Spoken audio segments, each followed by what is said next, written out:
Hi guys, welcome back to my channel. Ngasidi ako ingkonda muka tour chatlase mayam machanapiga. Mayam roi phau yengminase. Sina singni to haurakre.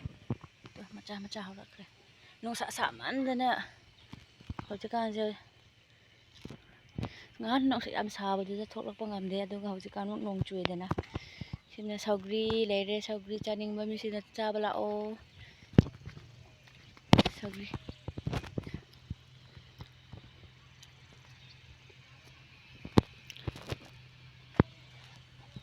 Sidi chaba yare he mairen se to.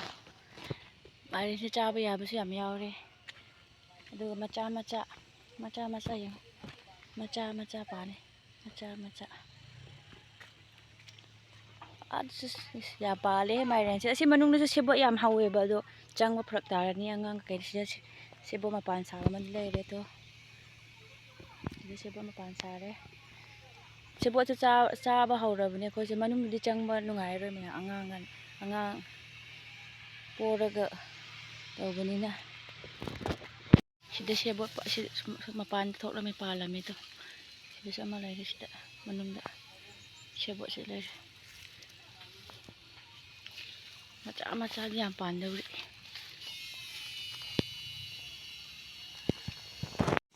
resakse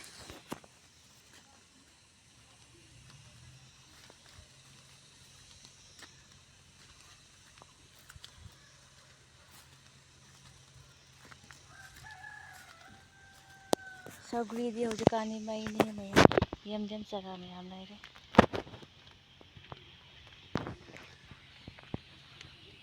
yam chara di yam leire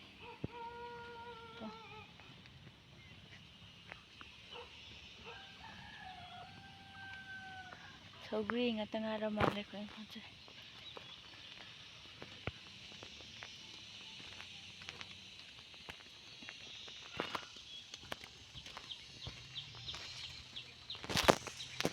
ngang sisidina mitsubi makhong ama leire chaudri sidi pan khra leire sida kano ne maya nimsit ida nimsit min lip sabra di sida kana pan khra leire sidi kem thadri nahan thabi thabado loina loire aduna anauba thaningai gi somda fadigom su amuka haurae to ngan aigi video dasu ulada asigi dui mafamdani mu hunba saugri angangbi saugri angangbi supa loi sure ko engkonse dikra leire kobi singse yamdi phadre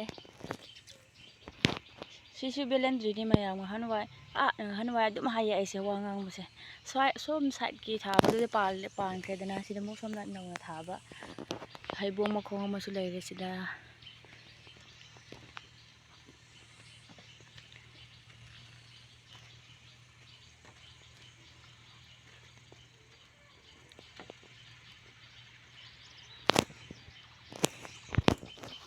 leire pungdon su palae pungdon su matam gi hainau su kan sina tomato leire tomato makhong di yam de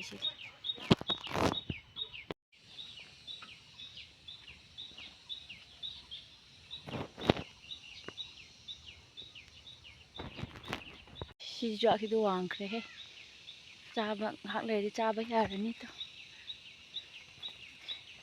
lap tak na magi si de wang mon khre